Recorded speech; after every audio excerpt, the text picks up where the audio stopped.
1517년 10월 31일 어떤 일이 있었는지 여러분들 여러 번 들어서 잘 아실 겁니다. 세계 역사에 분수령이 됐던 큰 사건의 발단이 됐던 그런 이야기가 시작된 날이 바로 그날이었습니다.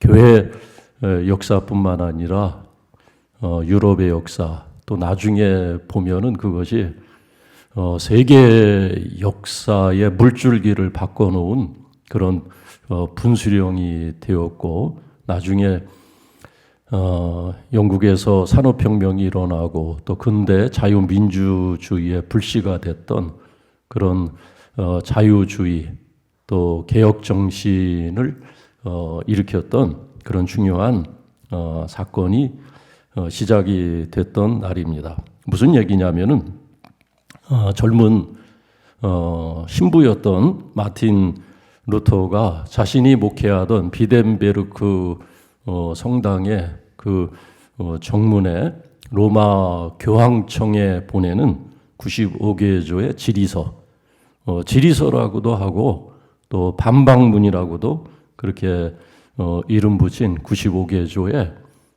지리서를 붙였는데, 그 루터가 작성한 95개조의 긴 지리서의 핵심적인 내용은 세 가지입니다. 세 가지인데 그 중에 첫째는 뭐냐면은 로마의 교황은 신자의 죄를 사할 권한이 없다. 그 얘기예요.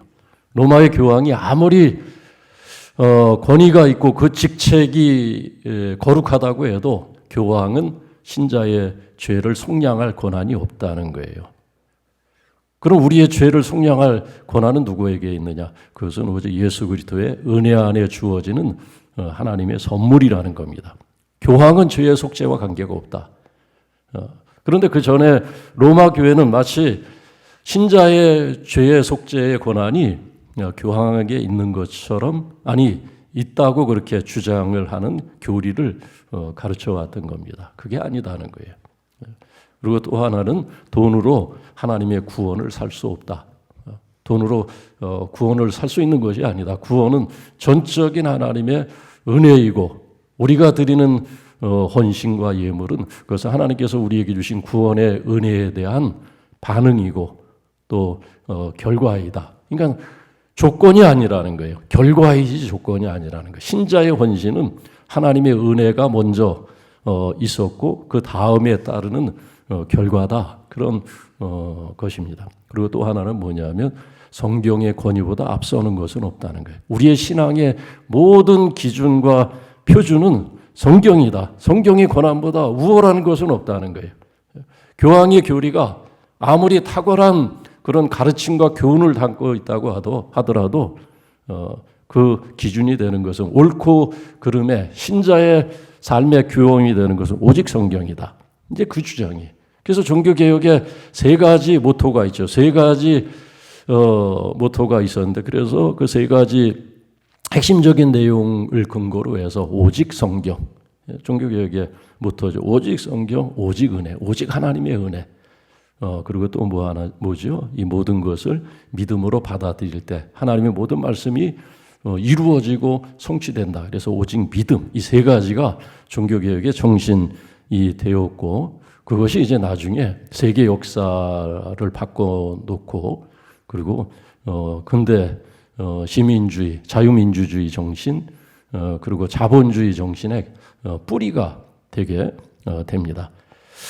이 젊은 신부가 내건 이 95개조의 방방문이 로마의 교황청까지 전달되고 로마 교회는 난리가 났습니다. 이게 도대체 무슨 소리냐? 그냥 젊은 신부의 그런 철없는 그런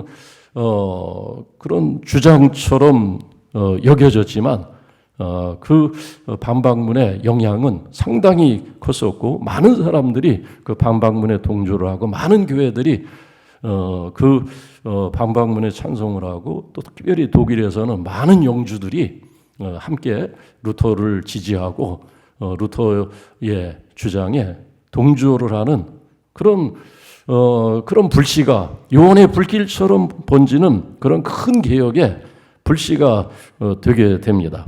그래서 로마 교황청은 급히 젊은 신부 루터를 소환하고 신문하고 잘잘못을 따지고 재판하고, 그럼에도 불구하고 루터는 자기의 주장을 조금도 굽히지 않습니다. 왜냐하면 그는 로마서 말씀과 갈라디아서 말씀을 읽고 묵상하고 연구하면서 자신의 주장이 결코 하나님의 뜻에 어긋나지 않다는 개인적인 확신이 있었어요. 이것이 하나님의 뜻이다. 하나님의 말씀에 분명히 나와 있는 그런 가르침이라고 확신했기 때문에 로마 교황청이 종교재판을 통해서 그를 재판하고 또 파면했을 때에도 그는 자신의 주장을 철회할 생각이 조금도 없었습니다. 그래서 결국 사형언도를 받아요. 파면을 당하고 사형언도를 받습니다.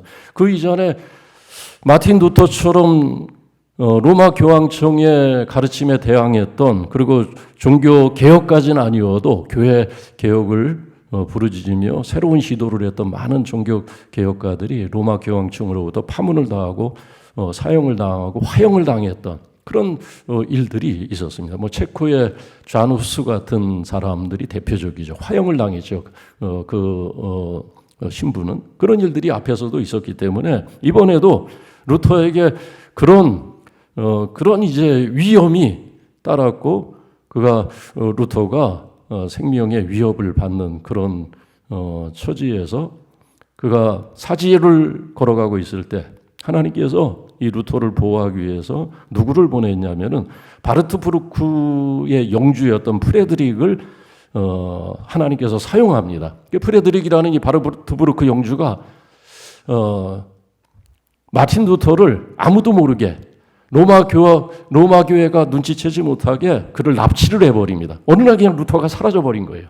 로마 교회가 찾을래야 찾을 수가 없었습니다. 그를 벌주고 그에게 이제 마지막 기회를 주고 사형언도를 내려야 되는데 어느 날 그냥 루터가 사라져버린 겁니다. 어디를 갔느냐? 프레드리크 영주가 그를 말에 태워서 자신의 성인 바르트부르크의 그 깊숙한 골방에 그를 거하게 합니다. 그리고 그의 모든 의식주를 제공을 하고 그곳에서 마틴 루터가 성경을 연구하게 하고, 그리고 성경을 마틴 루터가 바르트부르크 성에 있으면서 처음으로 독일어로 번역을 하게 됩니다. 독일어로 아주 어려운 성경을 정교하게 번역을 했어요.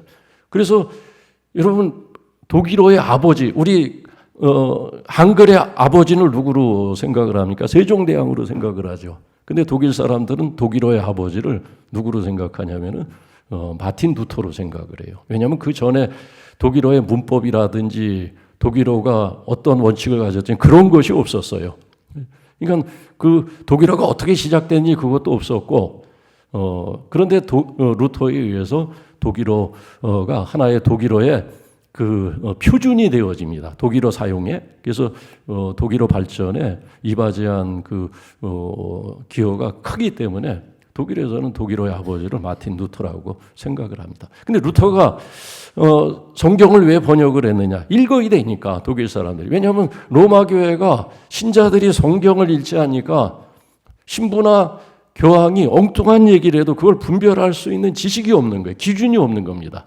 그래서 누구든지 예수 그리스도 안에서 구원을 받은 성도들은 성경을 읽을 권리가 있다고 주장을 했던 겁니다. 그전에는 성경은 오직 신부만 읽을 수 있었어요. 심지어 신부도 성경을 못 읽었어요. 라틴어로 된, 헬라어로 되고 히브리어로 된 그 성경을 신부들도 읽지를 못했습니다. 얼마나 참 가당치 않은 일이겠어요. 그런 일들이 있었어요. 그러니까 뭐 신부들도 엉뚱한 얘기하고 뭐 미신 같은 그런 것을 설교하고, 그냥 로마 교회가 내리는 그 교서나 그대로 읽고 그대로 전달하고, 그러니까 교회가 진리에서 떠날 수밖에 없었던 겁니다. 성경을 그곳에서 번역을 하고 또 독일의 모든 영주들에게 편지를 해서 학교를 다 세우도록, 그래서 각 그 영주들이 통치하고 있는 그 안에 교육을 다 할 수 있는 학교들을 세워서 독일어를 가르치도록. 왜 독일어를 가르치도록 했냐면 성경을 역시 읽기 위해서. 그래서 여러분 독일 공교육의 아버지도 역시 루터예요. 몇 년 전에 임용고사 시험 문제에 나왔었어요. 그게 공교육의 아버지가 누구냐?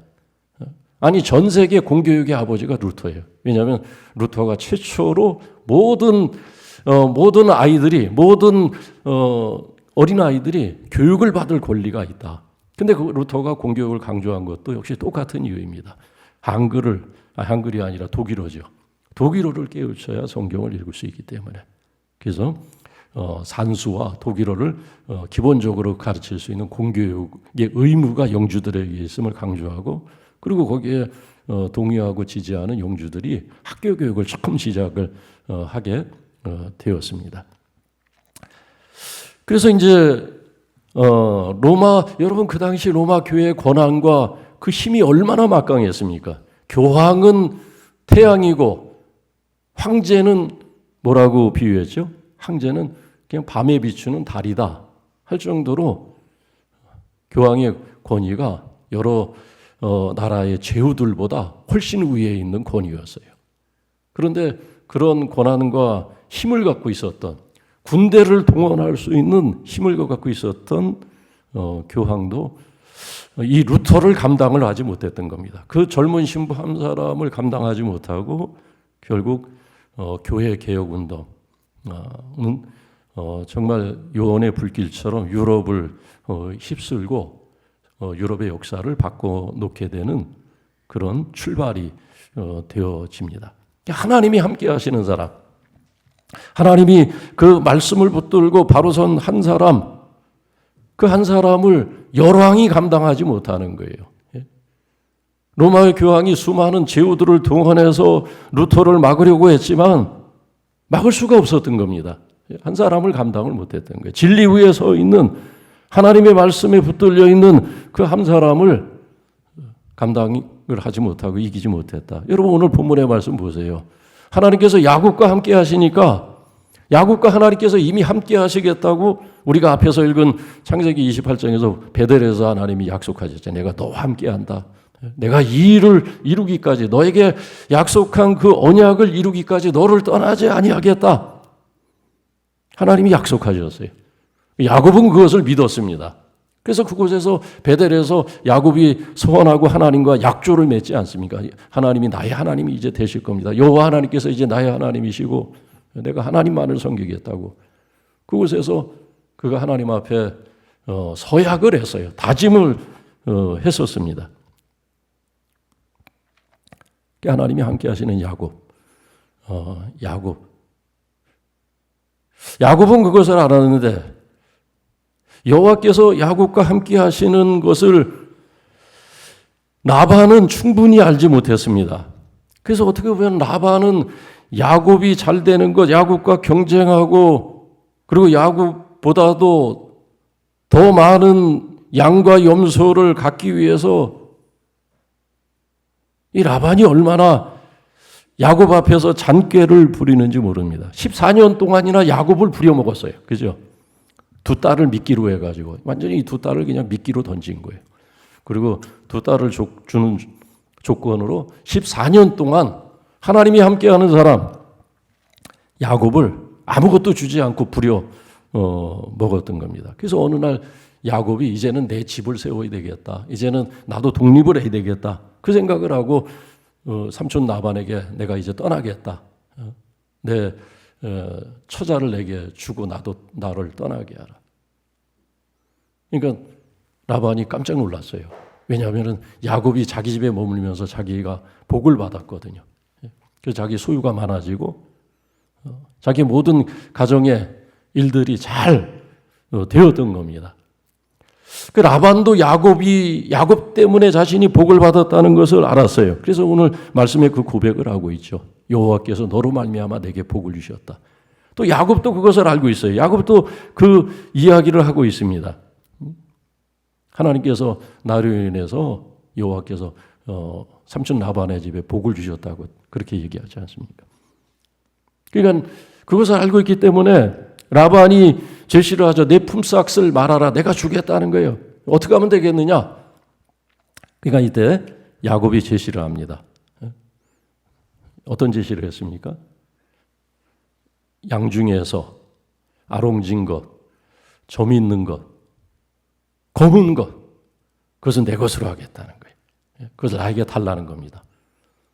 그리고 염소 중에서 아롱진 것, 점 있는 것, 그것을 내 소유로 하면 내가 아무것도 받지 않고 지금까지 온 것처럼 내가 삼촌 나반을 섬기고 나반의 그 가축들을 내가 다시 돌보겠다는 거예요. 그래서 그 약조를 합니다. 라반이 그래 하겠다, 좋다 하고 두 사람이 약조를 하고 다시 야곱이 떠나려고 했던 마음을 거두고 다시 라반의 집에 머물면서 라반의 양을 치게 됩니다. 근데 이때 라반이 동의를 하고 그렇게 하겠다고 약속을 했는데 35절 36절 말씀 보면은 라반이 이 야곱에게 정말 양 한 마리, 염소 한 마리 줄 생각이 없구나 하는 것을 느끼게 됩니다. 그 말을 듣자마자 35절 말씀 보니까 어떻게 이 라반이 약삭 빠르게 행동합니까? 그날에, 바로 야곱이 말한 그날에 자기가 먼저 서둘러서 양 중에서 아롱진 것, 또 점이 있는 것, 검은 것. 여러분, 양은 거의 다 하얗거든요. 양 중에서 검은 건 본 적이 없어요. 저 뉴질랜드 가니까 가는 곳마다 뭐 양떼가 그냥 온 구릉지대 온 그 잔디밭을 다 덮고 있던데, 그 양 중에서 제가 얼룩진 거 본 적이 없어요. 검은 거 본 적이 없어요. 염소는 검지요, 염소는. 염소 중에는 검은 것이 아니라 염소 중에는 점이 있고 그 아롱진 것. 염소는 다 검지, 염소 중에도 또 아롱지고 그 점이 있는 것은 또 본 적이 없어요, 염소 중에는. 그러니까 이 야곱이 제시한 거는 야곱에게 굉장히 불리한, 야곱이 과연 몇 마리에, 있긴 있겠죠. 근데 그건 극소수예요, 극소수. 야곱은 그 나름대로 자기에게 믿음이 있었던 거예요. 하나님께서 이미 베델에서 내가 너를 복주겠다. 내가 너와 네 자손에게 복을 주겠다. 만민이 너로 인해서 복을 받을 것이다. 하나님께서 그 하신 약속이 있었기 때문에 어떻게 하든 하나님께서 자신의 빈잔을 채워주실 것이라는 개인적인 그런 확신과 믿음이 있었던 거예요. 그래서 그런 제시를 한 겁니다. 몇 마리 안 돼요. 그게 사실 골라내도 수천 마리 가운데 그런 것, 이 야곱이 제시한 그 조건을 가진 양과 염소를 골라내도 그거 몇 마리 되질 않습니다. 그런데 그 몇 마리도 주기 싫었던 야반은 그 즉시 그날에 달려가서 양떼 중에 야곱이 얘기한 걸 다 골라냈다는 거예요. 다 골라내서 어떻게 했습니까? 자기 아들들에게 주었어요.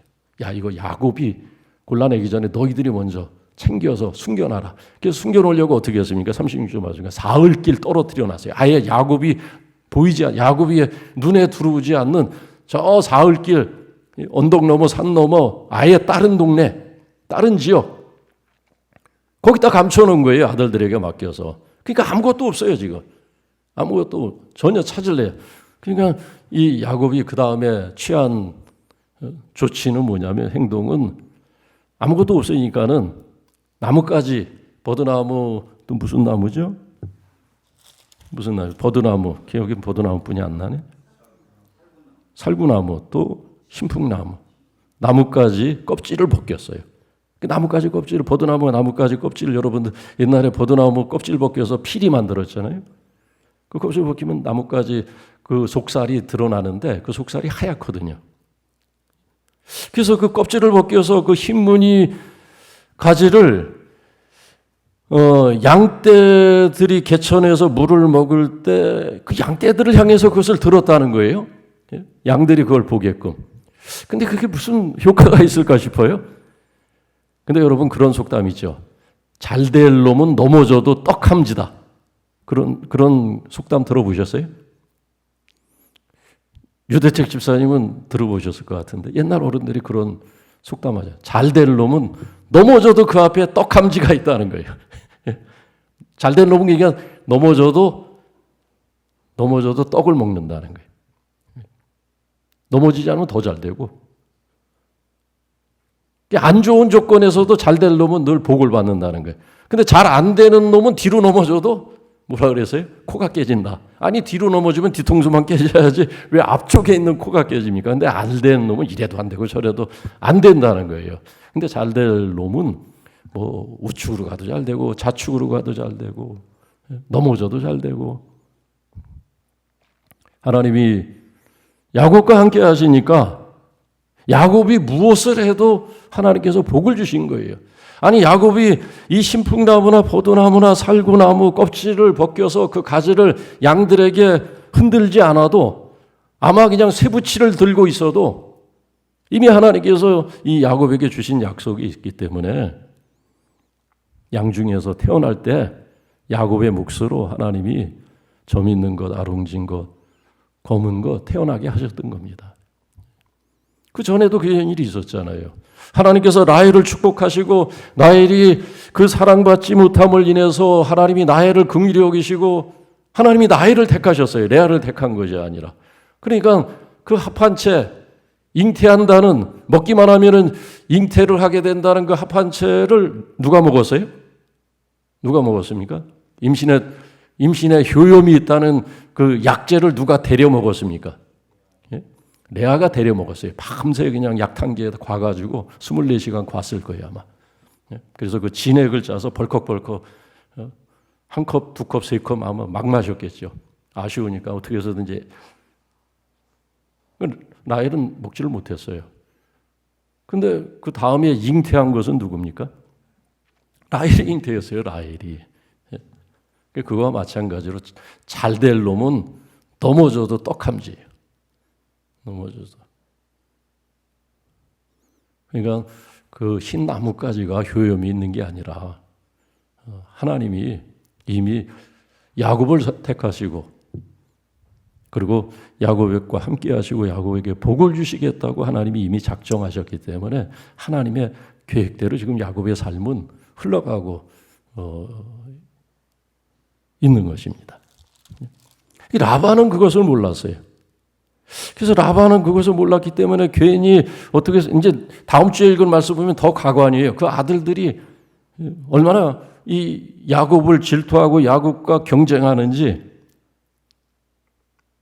라반이 아무것도 주지 않을 생각에 그렇게 잔꾀를 부리고 14년 동안 야곱을 공짜로 부려먹은 그 재미에 빠져가지고 이번에도 또 아무것도 양 한 마리, 염소 한 마리 주지 않을 생각에 그런 약삭바른 조치를 했지만 43절 말씀 결론은 누구 승리입니까? 그 사람 누구예요? 야곱이에요. 그 사람. 갑자기 야곱을 그 사람이라고 했어요. 그러니까 강조죠. 하나님이 그 사람 야곱 하나님이 복 주시니까 그가 매우 번창했다는 거예요. 그냥 번창한 것이 아니라 매우 번창했어요. 압도적인 야곱의 승리. 그러니까 하나님이 함께 하시는 사람은 아무리 윗사람이라더라도 라반이 삶의 경험이 더 많겠죠. 양과 염소를 가축을 키우는 데는 라반이 훨씬 그 아들들이 더 많은 재주가 있고 더 많은 경험을 갖고 있기 때문에 야곱 한 사람 보다 앞서는 것, 그 소유를 더 많게 하는 것은 훨씬 더 유리한 조건입니다. 그럼에도 불구하고 야곱이 오히려 더 그런 악조건 속에서도 오히려 야곱이 더 번창했다는 거예요. 왜? 신풍나무, 포도나무 가지 때문이 아니고 하나님의 약속이 이루어졌기 때문에 하나님이 함께 하시기 때문에 라반과 그 아들들이 야곱 한 사람을 이길 수가 없었던 겁니다. 하나님이 함께 하시는 사람은 이길 수가 없어요. 여러분, 부자가 그런 강의에서 그런 내용을 어떤 그 유명한 강사가 강의하는 중에 부자 되는 법 그런 주제로 강의하는 걸 유튜브에서 들어봤어요. 한번 어디서 찾아보는 거 나올 겁니다. 저도 좀 부자가 되고 싶어가지고 그게 갑자기 뜨길래 한번 들어봤어요. 탄천을 걷다가 좀 부자가 되고 싶어서 야곱처럼 매우 번창하고 싶어서 뭐 아주 시치미를 떼고 계시네요. 나는 안 그런데. 들었더니 딱 하나예요. 제가 기억하는 거는 그래서 그러기로 했어요. 저는 뭐냐면 갑자기 눈이 커지는 거 보니까 다 저하고 똑같은 욕망이 있으시네. 없는 것 같아도. 뭐냐면 궁금하시죠? 제가 이거 50분 듣고 지금 한마디로 요약해 주는 거거든요. 어떤 얘기냐면 그 강사가 부자를 존경하라는 거예요. 시기하지 말고 부자를 존경하고 그에게 배우려는 자세를 가지라는 거예요. 근데 우리는 그러지 못하거든요. 부자면은 저 사람 뭔가 비리가 있을 거다. 무슨 부정이 있을 거다 하면서 깎아내려요. 저 인도에서 삼성 지금 공장에서 근로자들이 한 달째 지금 파업을 하고 있어요. 그리고 뭐 말도 되지 않는 음해성 그런 주장들, 뭐 인권을 보장받지 못한다, 뭐 폭언을 들었다, 그리고 월급을 막 2배 올려달라. 삼성이 지금 고전하고 있어요. 인도 첸나이 공장이. 왜 삼성 직원들은, 한국인들은 우리보다 월급을 10배 받냐? 근데 그 사람들은 현지인 대학 졸업자들의 월급의 2배를 받아요. 이미 인도에서는 최고의 직장이 삼성이에요. 그런데 말도 되지 않는, 우리도 삼성 한국인들처럼 대우해달라는 거예요. 그게 말이 안 되잖아요. 하루아침에 같은 조건을 해달라는 건 말이 안 되죠. 거기 이제 인도 공산당이 거기 깊게 개입해 있는 거예요. 노조에. 그래서 그 노조 깃발을 보면은 낫과 망치, 그게 이제 빨간 깃발에 있거든요. 공산당이 개입을 하면 그냥 공산당은 부르주아를 아주 그냥 원수처럼 여기고 대적하잖아요. 비리가 있다, 뭐 깎아내리고 배우려는 생각을 하지 않고 그래서 내가 그거 보면서 그 인도 정부도 아주 그 미온적으로 대처하고 수수방관하고 있어요. 보면서 인도는 참 안 되겠다. 어느 집사님이 인도에서 오래 살다가 오신 분이 저한테 그런 얘기한 적이 있어요. 인도가 그분이 이제 인도를 잘 아시잖아요. 그래서 인도가 인구도 많고 중국 다음으로 떠오르는 그런 강국이 되지 않겠냐 그랬더니 인도는 안 된대요. 그래서 저는 그 얘기가 떠오르더라. 그분이 그 집사님이 인도는 안 된다고 얘기하신 게 이런 이유구나. 말도 되지 않는 주장을 해요. 깎아내리고 그냥. 그래서 애플도 지금 철수 계획을 하고 다른 나라들도 거대 기업들이 투자하려다가 지금 보류를 하고 삼성도 내부적으로 철수 계획을 저 베트남이나 뭐 다른 나라로 철수 계획을 한다는 얘기도 있습니다. 그 잘 나가는 사람들을 존경하고 배우려고 하면 우리가 우리도 뭐 그 정도까지는 아니더라도 그 삶의 원리를 배우기 때문에 우리도 비슷하게는 갈 수 있거든요. 성공하고 싶으면 성공한 사람들을 가까이 하라는 거예요. 그 내용은. 회장이 기업의 CEO가 되고 싶은 사람은 그와 함께 식사를 하라는 거예요. 우리가 근데 회사 대표나 그 임원들이 있으면 직원들은 어려워서 피해 가거든요. 근데 그 앞에 당당하게 가서 함께 마주 앉아서 제가 오늘 회장님 전문의 여기 앞에서 식사해도 괜찮겠습니까? 그 앞에 당당하게 가서 가까이 하라는 거예요. 그러면 그 길이 열린다는 겁니다. 근데 사람들은 보통 저 자리에 오르기까지 얼마나 비벼댔을까? 얼마나 무슨 그러면서 뭔가 우리는 대적하고 시기하고 그러거든요. 그러니까 이게 패배자가 된다는 거예요. 오늘 라반이 보세요. 야곱이 하나님과 함께하는 것을 라반도 눈치를 챘어요. 그러니까 라반이 그런 얘기를 하지 않습니까? 야곱에게 여호와께서 너로 말미암아 내게 복 주신 것을 내가 깨달았노니 27절에서 그래서 나를 좋게 여기거든, 나를 사랑스럽게 여기거든, 나를 존경하거든 그런 뜻이에요. 내가 나를 정말 소중하게 생각하는 마음, 존경하는 마음이 조금이라도 있으면 그대로 있으라. 그 얘기. 여기까지는 좋았어요. 라반도 알았어요. 여호와께서 야곱의 하나님 여호와께서 야곱과 함께 하시고 그리고 야곱을 복 주실 뿐만 아니라 그 야곱으로 인해서 자신이 복 받은 것을 알았어요. 그러면 행동이 변해야 되지 않습니까? 그런데 그가 하는 행동은 말만 그렇게 하고 어떻게 행동합니까? 아무것도 주지 않기 위해서 얼마나 그 약삭바른 그런 조치를 하는지 35절, 36절은 다 야곱이 자기 것으로 돌리겠다고 한 그것들은 다 빼내가지고 미리 야곱이 눈치채기 전에 자기 아들들에게 맡기고 사울 길을 멀리 아예 떨어놓게 하는 그런 모습을 보면서 야곱과 경쟁하고 야곱을 대적하고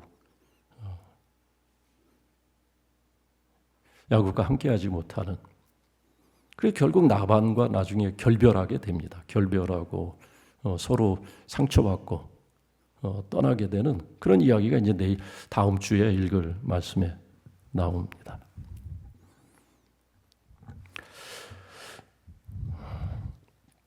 하나님과 함께하는 사람, 하나님이 쓰시는 사람, 가까이 해야 돼요. 하나님이 복 주신 사람, 우리 주변에 저분은 참 복을 많이 받았다, 그렇게 여겨지는 분이 있으면 존경하고 그런 분을 가까이 해야 돼요.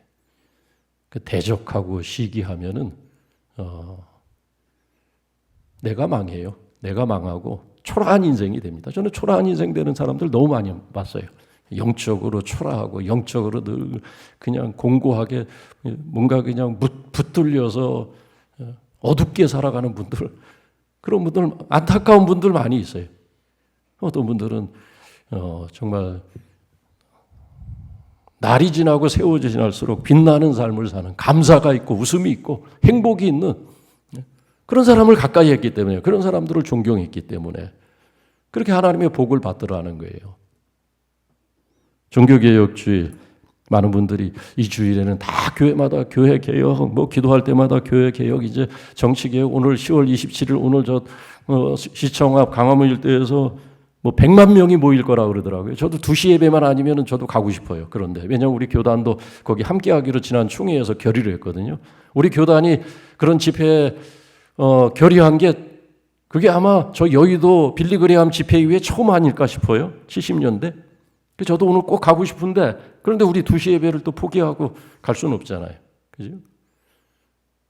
근데 가면 이제 무슨 많은 얘기, 오늘 종교개혁 주일에 또 더 그래서 모이는 것 같은데, 근데 교회개혁 또 뭐 정치개혁, 사회개혁도 중요하지만 더 중요한 것은 뭐냐면, 에레미야가 지난주에 우리가 읽은 말씀에도 보면 에레미야는 왕들의 죄를 고발하기 전에, 제사장들의, 선지자들의 죄를 고발하기 전에 자기 죄를 철저하게 통회하며 고백하는 것을 우리가 보았어요. 내가 여호와의 법을 어겼나이다. 내 죄가 크도소이다. 내가 반역하였나이다. 우리는 먼저 우리 안에 있는 나쁜 감정들, 그런 것들, 이 라반에게 있었던 그런 시기심과 다툼과 거짓과 불신들, 그런 것들 털어내야 됩니다. 그리고 이 야곱이 가졌던 그 믿음, 하나님이 나와 함께 하신다는 것, 하나님이 내게 복 주셨다는 것을 믿고 우리가 나가면 그 믿음대로, 야곱은 그 믿음이 있었어요. 그러니까 자기가 승리할 확률이 사실은 어떻게 보면은 뭐 1%도 안 되는 것 아니겠어요? 그가 의지할 수 있는 것은 그냥 나뭇가지 하나 붙들고 있는 거예요. 나뭇가지 하나 붙들고. 무슨 양 중에 검은 양이 있어요? 검은 양 없어요. 검은 양은 있긴 있겠죠. 돌연변이로 태어나. 근데 하나님은 놀랍게 이 야곱을 축복하시니까 그냥 돌연변이만 계속 일어나는 거예요. 야곱의 삶, 라반의 삶이 아니라 우리 자신을 바꿔서, 우리의 삶의 태도를 바꿔서 하나님의 말씀을 믿고 하나님이 함께하는 사람들과 함께 연대하면서 축복의 통로, 그런 축복의 통로로 살아가는 하나님의 백성들이 다 되시기를 주의 이름으로 축원합니다. 기도하겠습니다. 살아계신 하나님 아버지, 진리의 말씀, 복음의 말씀에 붙잡혔던 마틴 루터와 함께 하셔서 교회 역사를 바꾸시고 세상 나라들의 역사를 새롭게 하신 하나님을 이 시간 우리가 기억하며 찬양합니다. 작은 자로 큰 자로 삼으신 하나님을 우리가 찬양합니다. 수단과 방법을 다 동원하여 야곱과 경쟁하던 라반을 이기게 하신 야곱의 하나님이 우리의 하나님이 되어 주옵소서. 순전한 마음으로 하나님의 말씀을 받는 성도들과 함께하사 시기심과 다툼과 끝없는 경쟁에 있는 이 세상 속에서도 이기는 자가 되게 하여 주옵소서. 예수님의 이름으로 기도하옵나이다. 아멘. 찬송가 585장입니다. 마틴 루터가 작곡한 작사